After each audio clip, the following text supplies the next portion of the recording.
지난주일 말씀 혹시 기억나십니까? 귀신 들린 사람 쫓아내 주신 얘기들 기억나죠? 우리는 예수님께서 이 무덤가에서 귀신 들려 난폭하게 이웃 사람들을 괴롭히던 이 두 사람을 고쳐주셨던 사건을 통해서 함께 그 사건을 나누어 봤습니다.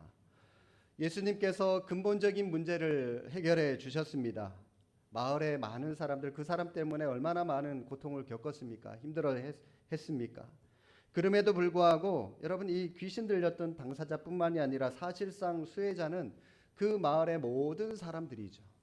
주민 모든 사람들입니다. 그럼에도 불구하고 인간의 연약함이라고 하는 것은 그 고통 없애주고 평화를 가져다 준 예수님께 감사합니다라고 하는 말씀을 하기는커녕 오히려 재산상의 손실 때문에 돼지떼 2천여 마리가 희생당하는 것에만 마음에 쏠려서 예수님 빨리 우리 마을에서 떠나주십시오, 빨리 다른 데로 가주십시오 라고 요청했던 이 주민들의 모습을 살펴봤습니다.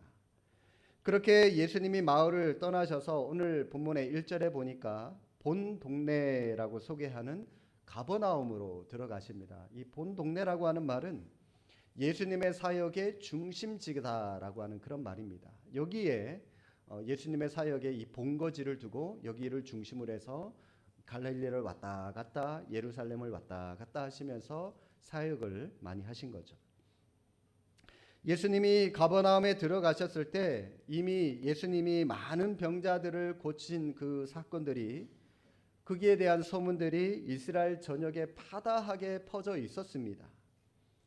아마 난치병이나 불치병에 걸렸던 사람들, 이 절망적인 삶을 살아갈 수밖에 없었던 사람들에게 어쩌면 예수님에 대한 이 소문은 엄청나게 큰 소망이 됐을 거예요. 예수님 저분한테 가면 나도 나을 수 있겠구나, 나도 치유될 수 있겠구나, 그런 소망을 가지고 있었을 겁니다.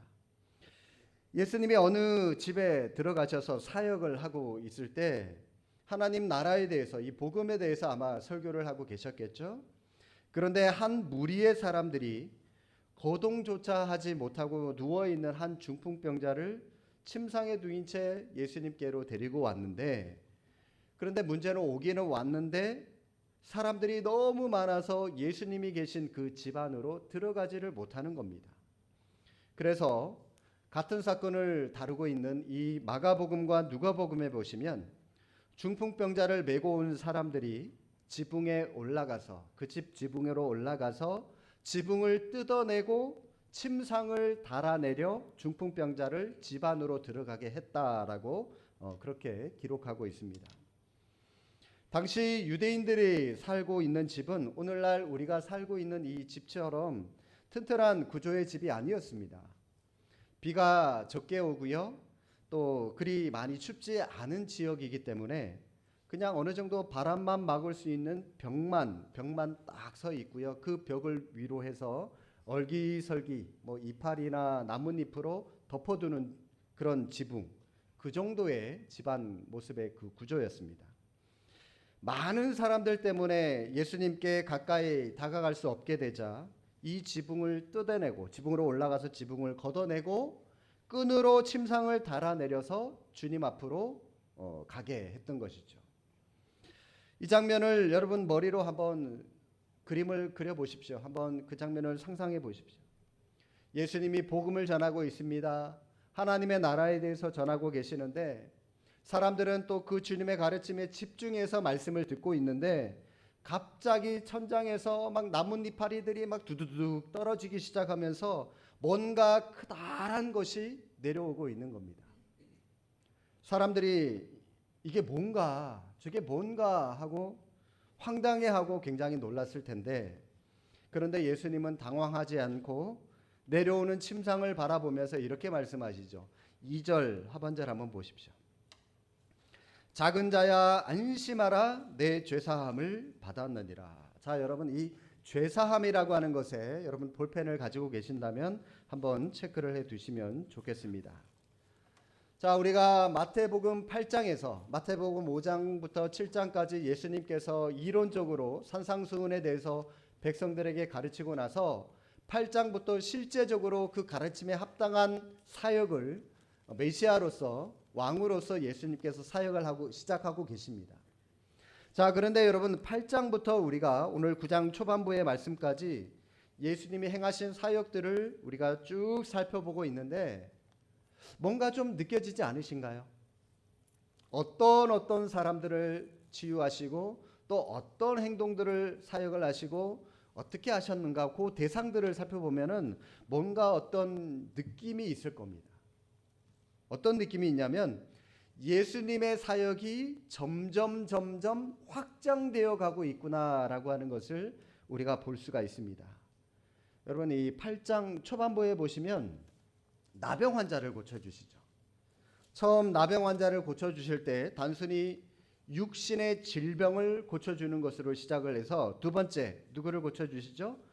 백부장의 하인을 고쳐주실 때, 그런데 이 하인을 고쳐주실 때 백부장의 집으로 가서 그 하인에게 안수를 하거나 그 하인을 직접 만지심으로 고쳐주신 게 아닙니다.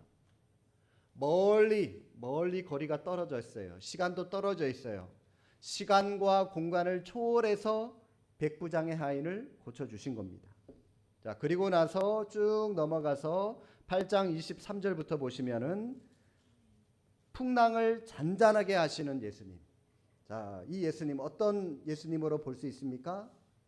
예, 자연을 다스리는 왕이구나라고 하는 것을 우리가 볼 수가 있습니다. 우주 만물을 통치하시는 그 하나님으로서의 예수님을 볼 수가 있고요. 그리고 나서 우리가 지난주에 살펴봤던 것처럼 귀신까지도 쫓아내는 권능을 가진 주님, 귀신까지도 사탄의 권세까지도 멸하실 수 있는 그런 권능을 가지고 있는 예수님을 볼 수가 있고요. 그리고 오늘 본문의 9장 말씀에 들어와서 주님은 한 걸음 더 나아가서 인간의 병을 고쳐주실 때에 인간의 육신의 병만을 고쳐주시는 것이 아니라 제가 어디에도 동그라미 치라고요? 죄사함. 영적인 죄사함을 사실 권세까지도 가지고 계신 분이 바로 우리 예수님이시다라고 하는 사실을 볼 수가 있습니다. 자, 다시 한번 정리하겠습니다. 나병 환자를 통해서 인간의 육체를 고치는 우리 예수님, 그리고 이 왕의 신하의 종을 고치실 때 시간과 공간을 초월해서도 고치시는 하나님, 그리고 바다를 잔잔케 하신 우주 만물을 통치하시는 하나님, 지난주 시간 귀신 들린 사람을 쫓아내므로 사탄의 권세까지도 능히 이기시는 하나님 뿐만 아니라 인간의 육신을 고칠 때 육체에 아니라 영적인 죄사함까지도 치유하실 수 있는, 사하실 수 있는 그 권세를 가지신 분이 바로 우리 예수님이다라고 하는 사실입니다. 이렇게 이 땅의 왕으로 오신 주님께서 조금씩 점진적으로 그분의 위엄과 능력과 권세를 나타내고 있는데, 그런데 우리 생각에는 이렇게 능력이 많으신 주님께서 자신의 실체를, 자신의 능력을 이렇게 드러내고 있다면 그 실체를 드러내면 드러낼수록 처음에는 주님을 몰라서 오해해서 주님께 반발하고 주님을 반대했던 그 사람들이 이제는 알았잖아요. 주님이 어떤 분인지 알았잖아요. 그렇다면 어떻게 반응해야 됩니까? 다 주님 앞에 머리 숙이고 주님 앞에 다 굴복할 것 같은데, 그런데요, 아이러니하게도 주님의 능력과 위엄이 드러나면 드러날수록 오히려 주님을 대적하고 주님을 반대하는 사람들이 점점 더 늘어나더라고 하는 사실입니다. 이게 여러분 이 사복음서에서 한결같이 우리에게 보여주는 모습입니다. 그래서 마지막에 예수님이 십자가에 못 박혀 돌아가시잖아요. 결국 지난 주일에 우리가 살펴봤던 것처럼 가다라 그 마을, 그 지역 주민들이 예수님 떠나가 주세요, 빨리 이곳에서 떠나가 주세요 하고 요청한 것만 해도요 참 무례하기 그지없는데, 굉장히 무례하잖아요. 그 마을에 평화를 가져다 줬는데 예수님 감사합니다, 그 감사 인사를 하기는커녕 빨리 떠나가 달래니요, 얼마나 무례합니까?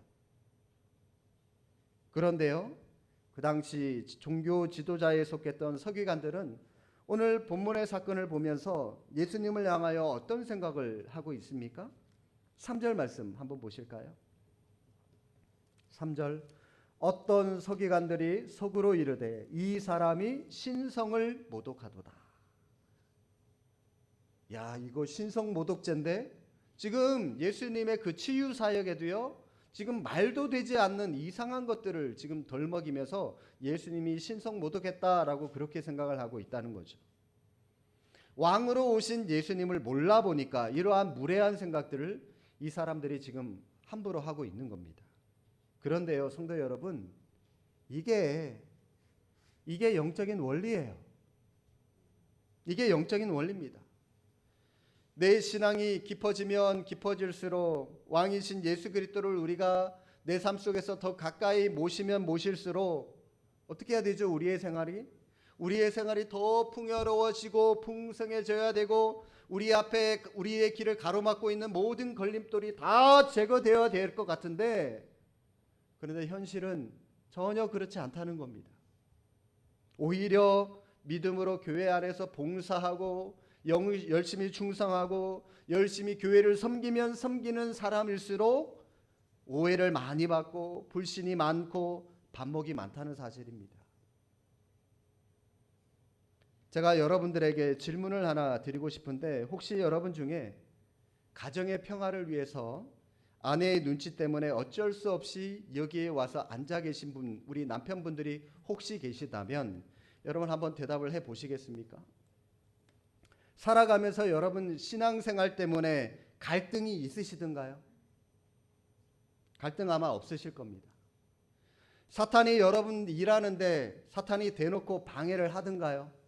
대놓고 막 장애물 온갖 방해거리들 설치해놓고 그렇던가요? 아마 방해한다는 느낌조차도 받지 못하실 겁니다. 교회나 신앙이 여러분 삶에 아무런 영향을 주지 않을 겁니다.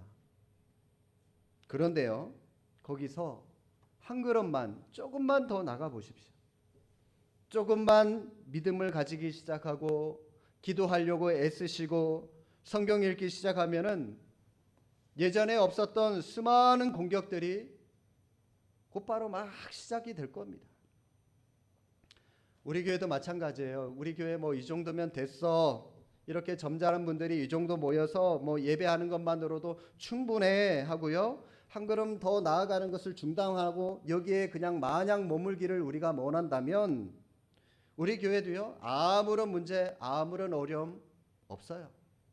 얼마든지 이 현상대로 우아하게 우리는 하나님 앞에 예배하며 신앙생활 할 수 있을 겁니다. 그러나 하나님 앞에서 아니야, 이것 가지고는 안 돼. 우리 교회의 최종 목표는 온전하신 예수 그리스도를 닮아가는 그런 교회 공동체여야 돼. 좀 더 많은 사람들이 와서 예배해야 되고 좀 더 젊은 분들이 많이 와서 하나님을 찾아야 되고, 그렇게 우리가 뭔가 변화가 필요해, 이런 모습으로 한 걸음 더 그러면서 나아가고자 애쓴다면 그때부터 말할 수 없는 고통과 어려움, 공격들이 여기저기 도처에서 물밀듯이 몰려들 겁니다. 저는 여러분과 여러분의 가정과 우리 교회 공동체가 그저 적당히 뭐 이 정도면 됐어 하고 공격도 없고 누리는 것도 없고 그냥 현 상태에만 만족하지 않기를 바랍니다. 비록 반대에 부딪히고 오해를 받고 속상한 일이 생겨난다 할지라도 우리 예수 그리스도께서 그러셨던 것처럼 사역이 드러나면 드러날수록, 능력이 나타나면 나타날수록 더 많은 반발에 부딪혀 고통하셨던 것처럼 오늘 여러분의 개인과 가정과 우리 교회가 많은 부딪힘과 충돌 가운데서도 예수 그리스도의 인격을 닮아가는 그 방향을 향해서 조금도 주저하지 않고 한 걸음 한 걸음 힘차게 나아가는 성령 충만한 우리 교회가 될 수 있기를 주님의 이름으로 축복합니다. 맞서 싸우셔야 돼요. 여기에 머물러 계시면 안 됩니다. 싸워야지만 반드시 발전이 있고 반드시 부흥이 있는 겁니다. 성도 여러분, 우리가 운동을 할 때도 마찬가지예요. 이 바벨이죠. 아령이라고 그러나요? 아령이 있고 역기가 있습니다. 이 힘든 거, 무거운 거 뻔히 알아요. 누가 들고 싶어 합니까? 그거. 그래도 들어야 돼요. 왜요? 들어야지 근육이 생기고 운동이 돼서 내게 건강이 되거든요. 안 들어봐요. 안 들면 세상 편하죠. 그런데요, 근육이 안 생겨요. 내 몸이 건강하지 못해요. 힘든 거 압니다. 무거운 거 압니다. 그래도 그 역기 들어야죠. 아령 들어야죠. 그래야지 근육이 생기고 내 몸이 튼튼해집니다. 우리 교회와 여러분 가정도 마찬가지입니다. 여러분 신앙생활도 마찬가지입니다. 성경 예배 힘들어요. 기도하는 거 힘들어요. 그래도 참석하셔야 돼요. 왜요? 내 영적인 건강을 위해서, 영적인 근육을 키우기 위해서. 그래야지, 근육을 키워야지 사탄이 공격하고 누가 공격해도 맞서 싸워 우리가 이길 수가 있는 겁니다. 주저앉아 계시지 마십시오. 이제 코로나가 많이 풀렸는데 여러분 더 많이 예배하는 자리에 사모함으로 여러분 참석할 수 있기를 바랍니다. 이왕이면 주일 한 번 참석하는 걸로 만족하지 마시고요. 물론 수요 예배, 금요 예배 많이 매주마다 나오시면 참 좋겠지만 그거 힘들다는 거 알아요. 수요 예배, 금요 예배 일주일에 2번이니까 한 달이면 8번이죠. 8번 중에 여러분 이번 달은 한 번이라도 참석하려고 애쓰십시오. 한 번 참석하면 그 다음 달 2번, 그 다음 달 3번 차츰차츰 늘려가면서 여러분 기도의 자리, 예배의 자리에 오셔야 돼요. 새벽 기도도 마찬가지입니다. 일주일에 5번 여러분 한 번 먼저 나오십시오. 한 번이라도. 한 번 먼저 나오시고요. 그 다음 2번 차츰차츰 여러분 믿음의 분량, 신앙의 분량을 늘려야지 언제까지만 안주하고 계시겠습니까?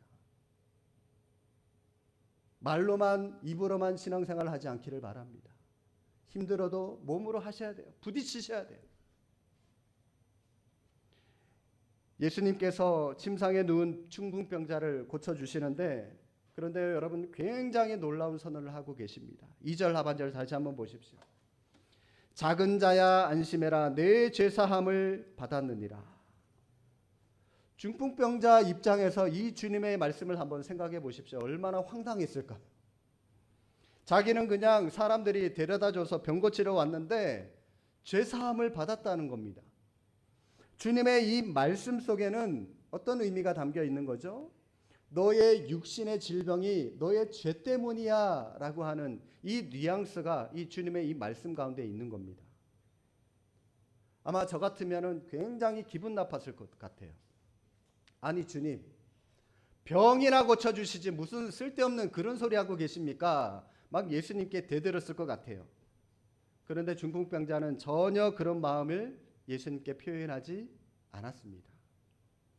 오히려 옆에서 그 모습을 구경하고 있던 이 서기관들이 신성을 모독했다 그러면서 예수님에 대해서 분노를 지금 표현을 하고 있죠. 4절 말씀 한번 보실까요? 예수께서 그 생각을 아시고 이르시되 너희가 어찌하여 마음에 악한 생각을 하느냐. 사람의 마음을 꿰뚫어 보시는 예수님께서 지금 자기 옆에 그 마음을 갖고 있는 서기관의 마음을 이미 꿰뚫어 아셨어요. 그래서 서기관에게 그들의 마음이 악하다라고 책망을 하셨는데 그런데 중풍병자에게는 아무런 말씀을 하지 않는 것으로 봐서 중풍병자가 너의 육신의 질병이 바로 너의 죄 때문이야 라고 하는 이 예수님의 지적을 수용하고 있구나라고 하는 것을 우리가 알 수가 있습니다. 그런데 예수님이 그냥 병만 고쳐주시면 되지 왜 굳이 죄사함을 말씀하시면서 사죄의 선언을 말씀하고 계실까요?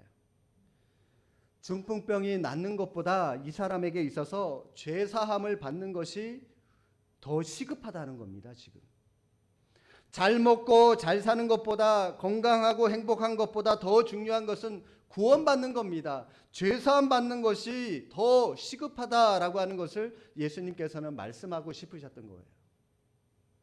그래서 이 중풍병자의 경우 병을 고침받기 전에 먼저 죄사함을 받았습니다. 그러니까 영적인 죄사함을 받고 나니까 육신의 중풍병도 저절로 고침을 받게 되었던 것입니다.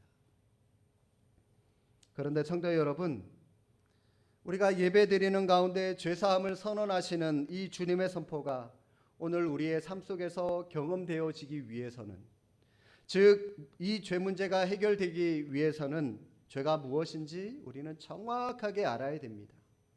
죄의 정체가 무엇이고 무엇을 죄라고 말하는지 정확하게 우리는 파악해야 되는데, 성도 여러분, 이 죄가 뭘까요? 죄가 무엇일까요? 성경에 말씀하는 이 죄라고 하는 것은 단순히 우리가 생각하는 윤리적으로 도덕적으로 행동하는 어떤 행위의 죄를 말하는 것이 아닙니다. 성경이 말씀하는 이 죄는 하나님과의 관계가 끊어져서 하나님과 단절된 관계, 하나님과 단절된 상태에 있는 것, 그것을 죄라고 말합니다. 누가복음 15장에 보시면 예수님께서 탕자의 비유를 말씀하시는 그 내용이 나오는데, 거기에서 예수님은 뭘 죄라고 규정을 하시냐면, 탕자가 자기의 몫을 챙겨서 아버지의 품을 떠나 있는 상태, 하나님으로부터 떠나 있는 상태, 그 자체가 바로 죄라고 규정을 하고 계셨습니다. 그가 아버지의 품을 떠나서 뭐 창기와 놀던, 아니면 윤리적으로 더러운 짓을 한 이 모든 것들은 아버지를 떠난, 하나님을 떠난 죄의 상태에 놓인 사람들이 저질렀던 죄의 결과물들일 뿐이에요. 하나님과 관계가 단절되어 무서운 죄의 열매를 양산하고요. 그러다 보니까 우리는 늘 불안과 두려움과 공포 때문에 우리는 이 땅을 살아가고 있습니다. 누구에게도 말을 못해요. 가족에게도 심지어 배우자에게도 얘기를 못합니다.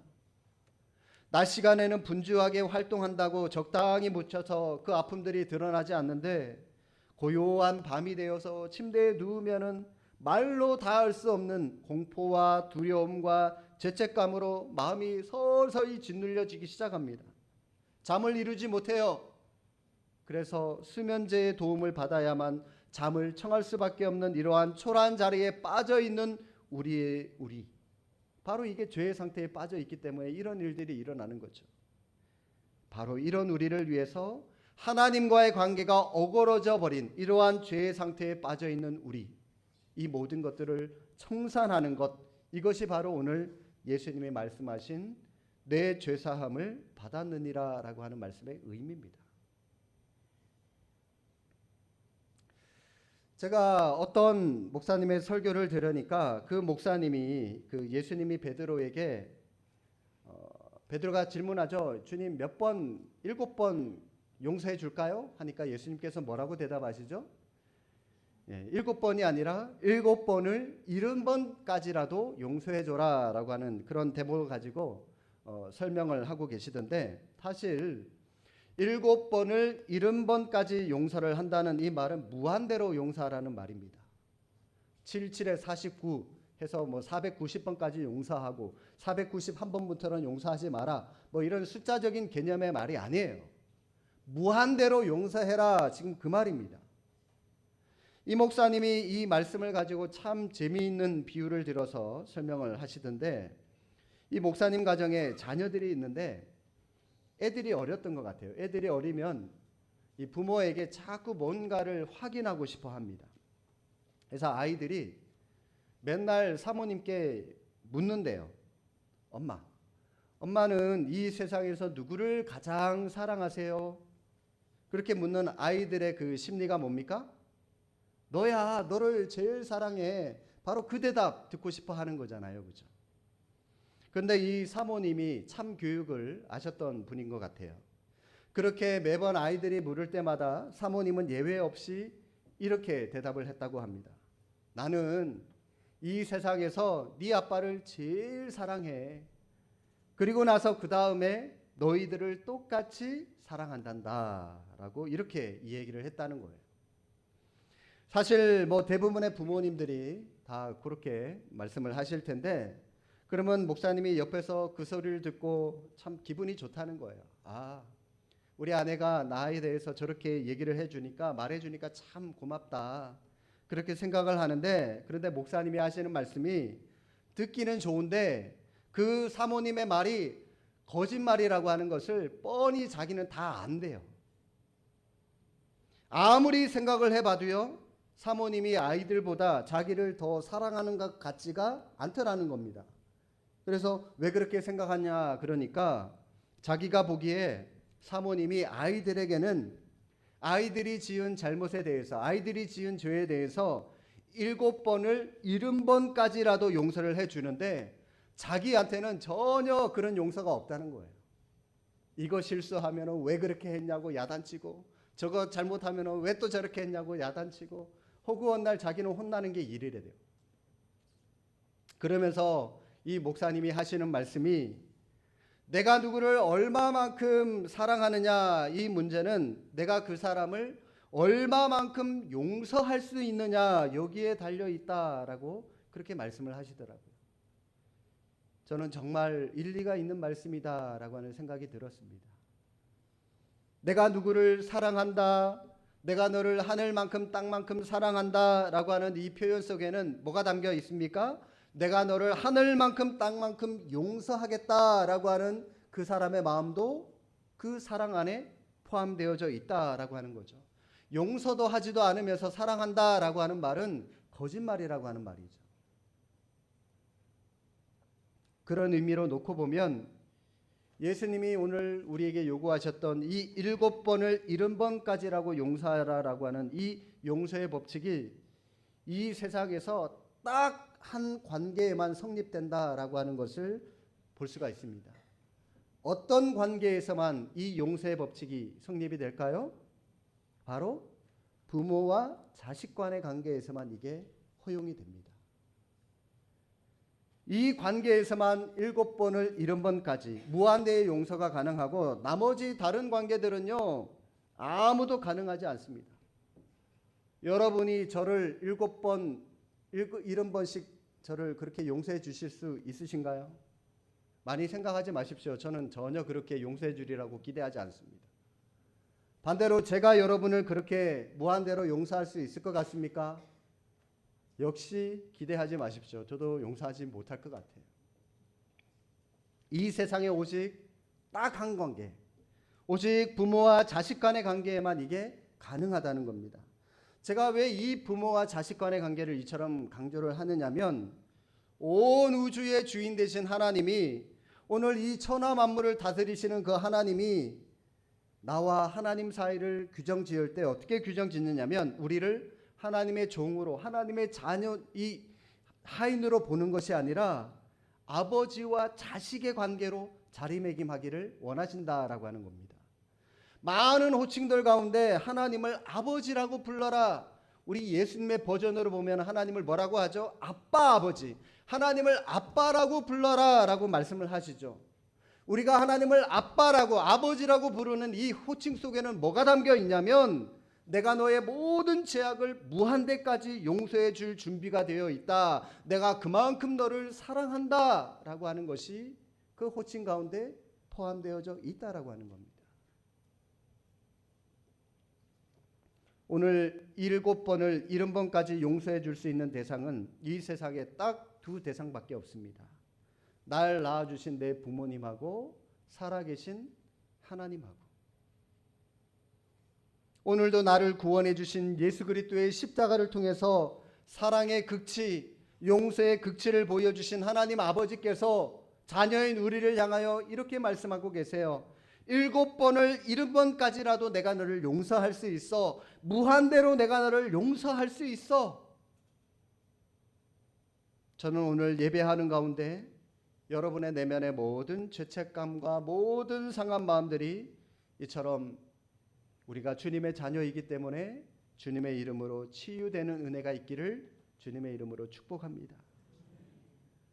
상한 마음을 치료받기 위해서 내가 도덕적으로 잘 살려고, 윤리적으로 잘 살려고 그렇게 애쓰고 남들에게 책 잡히지 않으려고 긴장하고 몸부림쳐서가 아니라, 하나님이 7번을 70번까지라도 용서해 주시는 내 아버지가 되셨다라고 하는 그 사실 때문에, 그런 배짱을 가지고 우리가 주님 앞에 나아가면 내 안에 모든 죄책감들이 다 사라지게 될 줄로 믿습니다. 이렇게 결과적으로 중풍병자는 죄사함을 받고 중풍병에서 낫게 되었는데, 그런데 2절 말씀 우리 다시 한번 보실까요? 2절에 보시면, 침상에 누운 중풍병자를 사람들이 데리고 오거늘 예수께서 그들의 믿음을 보시고 라고 하는 대목이 있습니다. 중풍병자가 나은 이유가 뭐죠? 누구의 믿음 때문에? 그들의 믿음 때문이다 라고 말씀합니다. 그 병자의 믿음이 아니라 그들의 믿음. 이 그들이 누구죠? 지붕을 뜯고 살아도 중풍병자를 예수님께로 데려오고자 했었던 이 사람들의 믿음, 그들의 믿음이었습니다. 이 사람들이 어쩌면 중풍병자의 가족일 수도 있고 중풍병자의 친구일 수도 있는데, 그런데 저는 이 가족보다는 친구라고 하는 생각이 더 많이 들어요. 많은 학자들도 그렇게 생각을 하고요. 만약에 가족이라면 뭐 아비나 뭐 어미나 형제들 뭐 이런 호칭들이 명시가 되어 있었을 텐데, 그런 호칭이 없는 걸로 봐서 아마 친구이지 않을까, 저 역시도 그렇게 생각을 하고요. 만약 이 사람들이 이 중풍병자와 친분이 있는 그런 친구들이 아니라 돈을 받기로 하고 온 품꾼이었다면 어떻게 됐을까요? 어떻게 됐을까요? 우선 예수님이 계신 이 집 앞에 딱 도착을 하니까 너무 사람들이 많은 겁니다. 들어가기가 어려워요. 품꾼들이 어떻게 했을까요? 사람들 많으니까 우리 그냥 돌아갑시다. 뭐 어떻게 들어가겠습니까? 그냥 돌아가자고 그렇게 포기하려고 했을 것이고요. 또 중풍병자가 그러면 나를 저 지붕으로 내려주십시오라고 부탁을 했다면 아마 더 많은 돈을 요구를 했을 겁니다. 그러나 그들은 돈을 받고 일을 하러 온 품꾼들이 아니라 정말 이 사람의 병이 낫기를 간절히 소망한 친구들이었기 때문에, 그래서 많은 사람들이 둘러싸여서 도저히 들어갈 수 없는 그 문 앞에서의 중풍병자가 아이 얘들아 그냥 돌아가자 그렇게 얘기를 했다 할지라도 지붕을 뜯고 들어가서 예수님을 분명히 만날 수 있게 해 주었을 겁니다. 예수님은 바로 이 친구들, 그들의 믿음을 보시고 중풍병자의 죄를 사해 주시고 병을 치유해 주셨던 겁니다. 런던 타임즈의 친구란 무엇인가 라고 하는 질문으로 현상 공부를 했는데, 친구에 대한 많은 정의 중에 세 가지가 1위부터 3위 선정이 되었습니다. 3위, 친구란 기쁨을 더해주고 슬픔을 나누어 주는 자. 2위, 친구란 한보따리의 동정. 1위, 친구란 온 세상이 나를 버리고 떠날 때에 나에게 다가오는 자. 성도 여러분, 여러분은 내 슬픔을 진정 함께 나누어 줄, 함께 나의 슬픔을 위해서 눈물을 흘려줄 그런 친구가 있으신가요? 나의 기쁨, 나의 잘되는 것을 배아파하거나 시기하지 않고 함께 그 기쁨을 나누어 줄, 함께 동참해 줄 그런 친구가 여러분들에게는 있습니까? 세상은 다 나를 외면하고 나를 무시한다 할지라도 오히려 그럴 때 내게 다가와 따뜻하게 내 손을 잡아주는 그런 친구가 여러분들 있으신가요? 우리 그리스도인들은 그런 친구가 한 분 있으세요. 누굴까요? 예수님이시죠.